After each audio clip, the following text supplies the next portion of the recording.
ஒரு நாடு இருக்கு. அந்த நாட்டோட சுதந்திரம், அந்த நாட்டோட மக்களுடைய பண்பாடு, கலாச்சாரம், அங்க இருக்கக்கூடிய பழக்க வழக்கங்கள், இது எல்லாத்துக்கும் பாக்குறோம் அப்படின்னா காவல் அப்படின்றது ரொம்ப முக்கியம். அதாவது இந்த பிரபஞ்சத்திலேயே இருக்கக்கூடிய விஷயங்கள் பாக்கணும்னா ஒரு ஒரு பொருள் உருவாகும், அதுக்கப்புறம் அது வாழும், அதுக்கப்புறம் பார்த்தோம்னா இறந்துடும். இது உயிருள்ள பொருள்களை மட்டுமே சொல்ல, உயிரில்லாத பொருள்களையும் சொல்றோம். ஒரு பொருள் உருவாகும், அதுக்கப்புறம் பார்த்தோம்னா அது கொஞ்சம் நாளைக்கு இருக்கும். ஸோ அதோட வாழ்நாள் முடிஞ்சு போயிடுச்சுன்னா அது இறந்துடும் அல்லது அழிக்கப்பட்டு விடும் அப்படின்ற மாதிரி எடுத்துக்கலாம். ஈவன் நம்மளோட பாடியிலேயே பாக்குறோம் அப்படின்னா அந்த மாதிரி பிளான்ட் செல் டெத் அப்படின்ற மாதிரி இருக்கு. அதாவது இப்போ ஆர்பிசி ரத்தத்துல இருக்கக்கூடிய சிவப்பு அணுக்கள்னு சொல்லி ஒண்ணு இருக்கு. அந்த சிவப்பு அணுக்களோட வாழ்நாள் அப்படின்றது 120 நாள். அந்த 120 நாளுக்கு அப்புறம் பாக்குறோம்னா அது மண்ணீரல போயிட்டு அது பார்த்தோம்னா அழிஞ்சிடும். ஸோ இந்த மாதிரி ஒரு செல்ஸ், அதாவது இப்போ நம்ம பாடியில பாக்குறோம் அப்படின்னா பிளான்ட் செல் டெத் அப்படின்ற மாதிரி இருக்கு.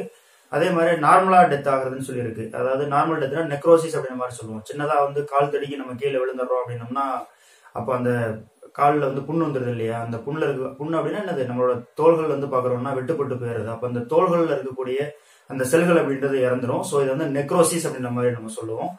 ஸோ இதே மாதிரி நம்மளோட ரத்த செல்கள், நான் சொன்னோம் இல்லையா, ஆர்பிசி, டபிள்யூபிசி, இது எல்லாத்துக்கும் பாக்குறோம் அப்படின்னா ஒரு வாழ்நாள் அப்படின்றது இருக்கு. இந்த வாழ்நாள் முடிஞ்சதுக்கு அப்புறம் அது தானே இறந்துடும். ஸோ அப்போ பிளான்ட் செல் டெத்னு சொல்லுவோம். இதை டெக்னிக்கலா சொன்னோம் அப்படின்னா அப்போப்டோசிஸ் அப்படின்ற மாதிரி சொல்லுவோம் இல்லையா. அப்ப உடலுக்குள்ள நம்ம என்னதான் உறுப்புகள் இருந்தாலும் அந்த உறுப்புகளோட பாதுகாப்புக்கு இயங்குறது, பாதுகாப்புக்காக இருக்கிறதுன்றது ரத்தத்துல இருக்கக்கூடிய வெள்ளை அணுக்கள், அதாவது டபிள்யூபிசின்னு சொல்றது, அல்லது லீகோசைட்ஸ் அப்படின்ற மாதிரி சொல்லுவோம். ஏன்னா லீகோ அப்படின்னா ஒயிட்னு அர்த்தம். ஸோ அப்ப வெள்ளை அணுக்கள் தான் நம்மளோட நோய் எதிர்ப்பு தன்மைக்கு காரணம். வெளியில இருக்கக்கூடிய விஷயங்கள், வெளியில இருக்கக்கூடிய கிருமிகள், புறக்கிருமிகளை பாக்குறோம் அப்படின்னாலோ, அல்லது உள்ளுக்குள்ள கிருமி என்டர் ஆயிடுச்சு, அதாவது பாடிக்குள்ள உள்ளுக்குள்ள புகுந்துருச்சு அப்படின்னாலே அதை அழிக்க வேண்டிய வேலை என்னன்னா டபிள்யூபிசி தான். ஒருவேளை அந்த டபிள்யூபிசி இல்ல, அதாவது ரத்தத்துல இருக்கக்கூடிய வெள்ளை அணுக்கள் இல்லாம போயிடுச்சு அப்படின்னா, அல்லது குறைஞ்சிருச்சு அப்படின்னா நோய் அப்படின்றது தாக்கிடும். ஸோ அந்த பாடி அப்படின்றது செதஞ்சிடும். ஸோ நோய் வந்துருச்சு அப்படின்னா அதோட ப்ரொக்ரெஷன், கடைசி நிலைமை பார்த்தோம்னா அந்த ஒரு ஆர்கானிசமே இறந்து போயிடும் இல்லையா. ஸோ அப்போ என்னதான் உடல் அப்படின்றது இருந்தாலும் அதுக்கு பாதுகாப்பு கவசம் அப்படின்றது ஒண்ணு வேணும். ஸோ அந்த வெளியில இருக்கக்கூடிய பாதுகாப்பு கவசம் தான் பார்க்கணும்னா நம்மளோட தோல். ஸோ உள்ளுக்குள்ள இருக்கிற பாதுகாப்பு கவசம் அப்படின்றது, அல்லது பாதுகாப்பு படை வீரர்கள் அப்படின்ற மாதிரி சொல்லணும்னா இந்த வெள்ளை அணுக்களை சொல்லலாம் இல்லையா. இது நம்ம உடலுக்கே எப்படி இருக்கு அப்படின்னா, இந்த உடல்கள் நம்ம பாக்குறோம் அப்படின்னா மனிதர்கள் உடல்கள் ஆக்கப்பட்டிருக்கோம். இந்த மாதிரி உயிரினங்கள் பாக்கணும், எல்லா உயிரினங்களுக்கும் இந்த மாதிரியான நோய் எதிர்ப்புக்குன்னு சொல்லிட்டு தனிப்பட்ட முறையில இந்த அணுக்கள் எல்லாமே இருக்கு இல்லையா. சோ இதே மாதிரிதான் பாக்குறோம்னா நாடும், ஒரு நாடு இருக்கு அப்படின்னா அதுல பாதுகாப்பா மக்கள் இருக்கணும் அப்படின்னோம்னா உள்நாட்டுல பாதுகாப்பு இருக்கணும். அதே சமயம் வெளிநாடுகள்லயும் பாதுகாப்பு, வெளிநாட்டோட ஆக்கிரமிப்புல இருந்து அவங்களோட குண்டு வெடிப்பு அல்லது நம்ம மேல தாக்குதல் நடத்துறாங்க அப்படின்னா அதை தடுக்கிறதுக்காக வேணும். சோ வெளிநாட்டுல வெளிநாட்டோட பாதுகாப்பு, ஐ மீன் வெளிநாட்டுல இருந்து ஒருத்தவங்க தாக்க வர்றாங்க அப்படின்னா அதை பாதுகாக்கிறதுக்கு நம்ம நாட்டோட ராணுவம் அப்படின்றது இருக்கு. சோ உள்நாட்டுல நம்மள யாரும் உள்நாட்டுக்குள்ளே இருக்கக்கூடிய உள்கிருமிகள்னு சொல்லக்கூடிய குற்றவாளிகள், அதாவது பண ரீதியான குற்றங்கள் பண்ணிருக்கலாம், அல்லது பாக்குறோம்னா ஒரு கொலை குற்றம் அல்லது கொள்ளை குற்றம், இந்த மாதிரி இருக்கக்கூடிய உள்கிருமிகள் இருந்து பாதுகாக்கிறதுக்குன்னு இருக்கிறது தான் போலீஸ் டிபார்ட்மெண்ட்.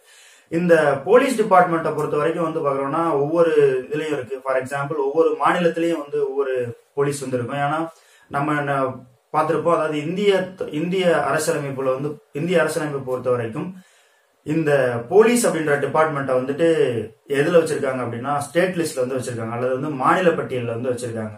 சோ மத்திய பட்டியல், பொதுப்பட்டியல், மாநில பட்டியல் அப்படின்ற மாதிரி இருக்கு. சோ மாநில பட்டியல்ல தான் பாக்குறோம்னா இந்த போலீஸ் டிபார்ட்மெண்ட் அப்படின்றது இருக்கு. மத்திய பட்டியல்ல நமக்கு தெரிஞ்சோம் இல்லையா, அதாவது ரயில்வே, கரன்சி, அல்லது பாத்தோம்னா டிஃபென்ஸ், இந்த மாதிரியான ஒரு முக்கியமான விஷயங்கள் எல்லாமே பாக்குறோம்னா மத்திய பட்டியல்ல இருக்கும். சோ அந்த மத்திய பட்டியல்ல இருக்கிறதுக்கு மத்திய அரசு மட்டும்தான் அந்த சட்டம் அப்படின்றதை ஏற்றணும்.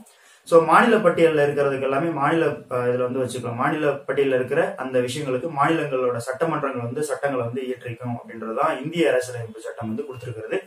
இந்த இந்திய அரசியலமைப்பு சட்டத்தில இருந்து நம்ம அதிகாரங்களை எடுத்துட்டு இருக்கோம். சோ அப்படி பார்க்கும் பொழுது போலீஸ் அப்படின்ற இந்த காவல்துறை அப்படின்றது மாநில பட்டியல்ல வருது. சோ அப்ப தமிழக காவல்துறை அப்படின்றது முழுக்க முழுக்க பாக்குறோம்னா ஸ்டேட் கவர்மெண்டால கண்ட்ரோல் பண்ணப்படுது. இதுக்கு ஹோம் மினிஸ்ட்ரி இருக்கு இல்லையா, தமிழ்நாட்டோட உள்துறை அமைச்சகம் இருக்கு இல்லையா, அந்த அமைச்சகம் தான் உள்துறை அமைச்சர் தான் இந்த தமிழ்நாடு ஸ்டேட் போலீஸ் டிபார்ட்மெண்ட்டுக்கு பாக்குறோம்னா ஹெட் அப்படின்ற மாதிரி நம்ம வச்சுக்கலாம்.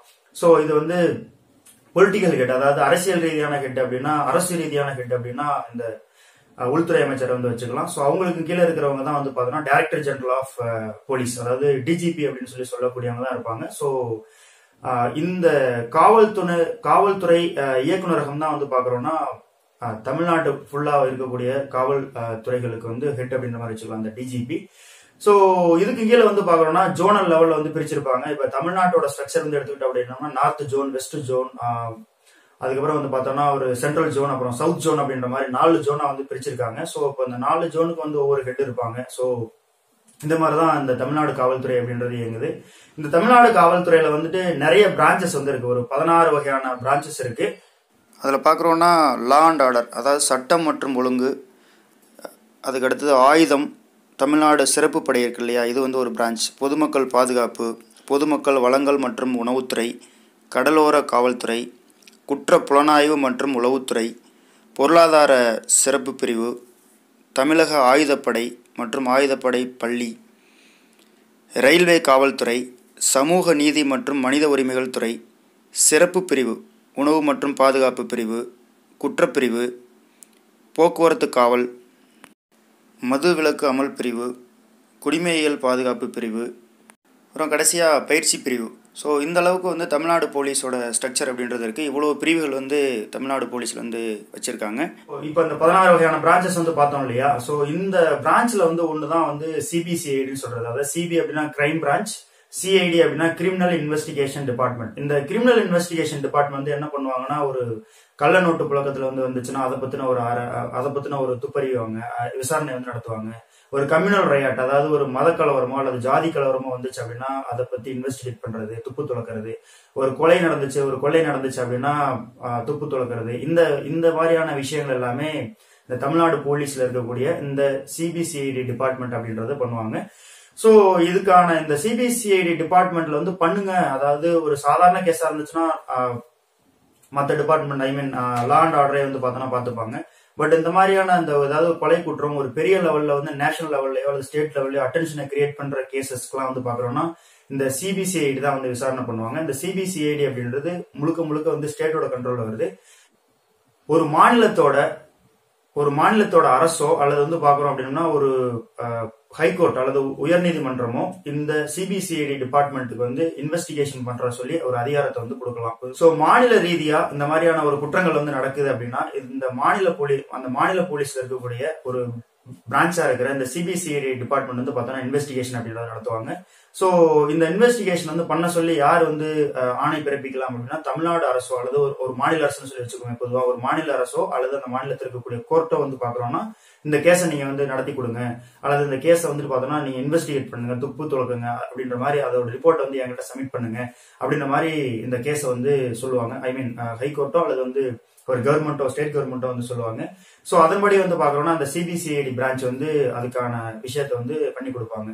நம்ம பார்த்த இந்த போலீஸ்ல இருக்கக்கூடிய இந்த 16 வகையான டிபார்ட்மெண்ட்டும் வந்து பாக்குறோம்னா அது அதோட இன்டர் கோஆர்டினேஷன் அப்படின்றது இருக்கும்.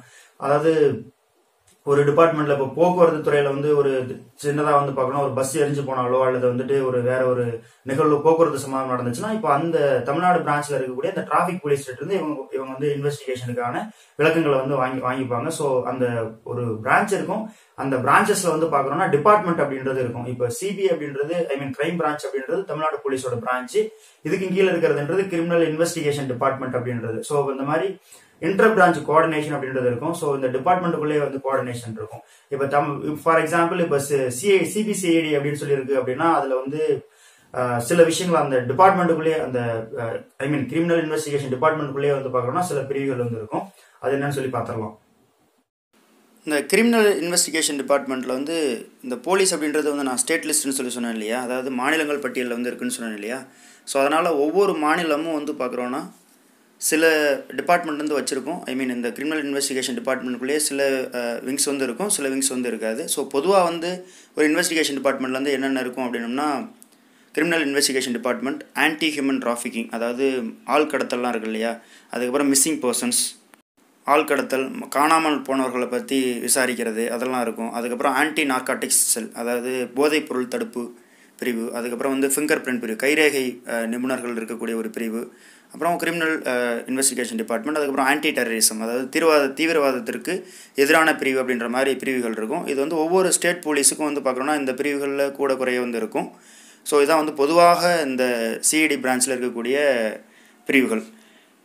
ஸோ இந்த விஷயங்கள் வந்து உங்களுக்கு புரிஞ்சிருக்கும் அப்படின்ற மாதிரி நினைக்கிறேன். ஸோ சிபிசிஐடி அப்படின்னா வந்துட்டு பார்க்குறோம்னா ஸ்டேட் கவர்மெண்ட்டுக்கு கீழே வருது, ஸ்டேட் கவர்மெண்ட்டோட போலீஸுக்கு கீழே வருது. ஸோ அந்த போலீஸில் இருக்கக்கூடிய ஒரு டிபார்ட்மெண்ட் தான் அப்படின்றத நம்ம தெரிஞ்சுக்கிறோம். ஸோ மிக முக்கியமான வழக்குகளை வந்துட்டு இவங்க வந்து இன்வெஸ்டிகேட் பண்ணுவாங்க, துப்பறிவாருங்க அப்படின்றத நம்ம தெரிஞ்சுக்கிறோம். ஸோ காவல் அப்படின்றது மிக முக்கியம் அப்படின்ற மாதிரி நம்ம தெரிஞ்சுக்கிட்டோம். ஸோ காவலர்கள் வந்துட்டு நாட்டின் காப்பாளர்கள் அப்படின்ற மாதிரி எடுத்துக்கலாம். வெளிநாடுகள்ல இருந்து நமக்கு வர தொந்தரவுகளை கவனிக்கிறதுக்காக ராணுவ வீரர்கள் அப்படின்றவங்க இருக்காங்க. ஸோ உள்நாட்டில இருந்து இருக்க மக்களை வந்து பாதுகாக்கிறதுக்காக அந்தந்த நாட்டோட போலீஸ் அப்படின்றது இருக்கு. ஸோ எப்படி வந்துட்டு இன்னமும் வந்து பார்க்கணும்னா தமிழ்நாட்டில் வந்து பெருந்தெய்வ வழிபாடு, சிறுதெய்வ வழிபாடுன்னு சொல்லிட்டு இருக்கும். ஸோ சிறுதெய்வ வழிபாடுனா அதாவது முனியாண்டி, முனீஸ்வரன் இந்த மாதிரிலாம் இருக்கும் இல்லையா, காவல் தெய்வங்கள். ஒவ்வொரு ஊருக்குமே வந்து பார்க்குறோம் அப்படின்னம்னா தமிழ்நாட்டை பொறுத்த வரைக்கும் ஒரு காவல் தெய்வங்கள் அப்படின்றது இருக்கும். ஸோ அந்த காவல் தெய்வத்துக்கு வந்து ஒரு திருவிழா அப்படின்றது அளவுக்கு நம்ம தமிழ் மக்கள் வந்து அதை கொண்டாடிட்டு இருப்பாங்க. ஸோ இதே மாதிரிதான் இந்தியா ஃபுல்லா வந்து பார்க்கணும்னா இருக்கக்கூடிய கலாச்சாரங்கள்ல காவல் தெய்வங்களுக்குன்னு சொல்லிட்டு ஒரு மிக முக்கிய பங்கு வந்து இருக்கு. ஸோ அதுக்கான படையல் போட்டு அதுக்கான விழாக்கள் வந்து எடுக்கிறதும் இருக்கும்.